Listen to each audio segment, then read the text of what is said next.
ආයිබෝවන් යාළුවනේ. ඔන්න මම අද මගේ මීමැසි රාජ්‍ය ඇතුළු වන්න යන්නේ. මේ මගේ මීමැසි රාජ්‍ය මම ඒ අයට වෙන් කරලා තියෙන්නේ මල් වලින් හදපු බිම් ප්‍රමාණයක් තමා මම ඒගොල්ලෝ වෙනුවෙන් වෙන් කරලා තියෙන්නේ. මේ ඉන්නේ මිහින්තලේ අති දක්ෂ පළපුරුදු මනා දැනුමක් තියෙන මීමැසි පෙට්ටි සම්බන්ධව ඊ타මත්ම වගකීමෙන් ඒ වගේම දැනුමෙන් පළපුරුද්දෙන් වැඩ කරන අපේ සංජීව මල්ලි. ඉතින් සංජීව මල්ලි අද ඇවිල්ලා එයාගේ රාජකාරිය තමයි මේ මීමැසි පෙට්ටියේ මීවද පිළිවෙලට බඳිනවද කියලා බලලා මේ එයා කරන්නේ පිළිවෙලට නැත්තම් ඒ පිළිවෙල හදන එක තමයි එයා මේ කරන්නේ. මෙන්න මේ රාමුව මේ ආකාරයට උඩට ගන්න පුළුවන් වෙන්න ඕනේ. දැන් ඔබට පේන්නේ මෙයා ඒ ආකාරයට මේ රාමුවක් උඩට ගන්න විදිය. ඔබට පේනවා ඒ විදියට නිදහසේ ගන්න පුළුවන්කම තියෙන්න ඕන හැම රාමුවක්ම. මේ හැම රාමුවක්ම ඔය ආකාරයට උඩට ගන්න පුළුවන් වෙන්න ඕන. බැයි නම් මෙයා කරන්නේ වැඩිපුර තියෙන හරිය කපනවා.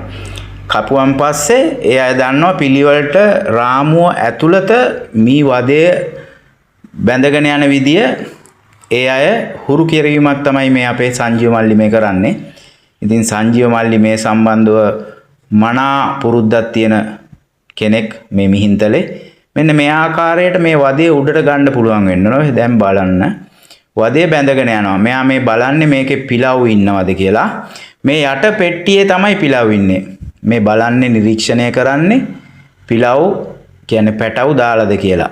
මේ අයට වෙන් කරලම තියෙන රාමු ටික තමයි මේ රාමු. මේ ප්‍රේම් මේගොල්ලොන්ගේ පැටවුන්ගේ වර්ධනය සඳහාම වෙන් කරලා තියෙන ඒ ප්‍රේම් තට්ටුව තමයි යට තට්ටුව. හරිද? මේ ඔය තියෙන්නේ පිළිවෙලට ඒ අයගේ පාඩුවේ වැඩ කරගෙන යනවා. සංජීව මල්ලි සංජීවගේ වැඩේ කරනවා. කිසිම කලබලයක් නැහැ. ඒ අයගෙන් හිරිහැරයක් නැහැ. මොකද ඒ අයට මෙයාගෙන් හිරිහැරයකුත් නැහැ. ඔය පේනවද? ඉතින් කිසිම හිරිහැරයක් නැහැ. ඒගොල්ලෝ හොඳට පැණි පුරවලා තියෙනවා.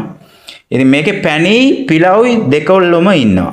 මේ කරන්නේ ඒ අය අයින් කරනවා මේ ප්‍රේම් එකේ දැන් මේගොල්ලොන්ට මෙයාලගේ වර්ගයා බෝ කරගන්න මේ ප්‍රේම් තට්ටුව ඇරලා උඩින් එන ප්‍රේම් තට්ටුව තමයි පැණි තට්ටුව.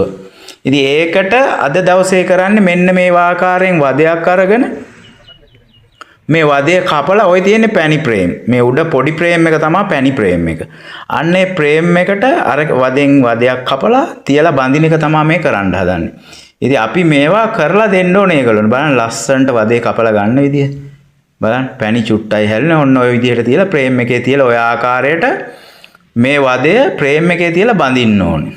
බැඳලා මේ තියෙන්නේ අර ඉතුරු එක ප්‍රේම් එක ඇතුළට දානවා. ඒකේ අය දිගට මේක වර්ධනය කරගෙන යනවා. ඔය තට්ටුව තියෙන්නේ ඒ අයගේ පිලව්.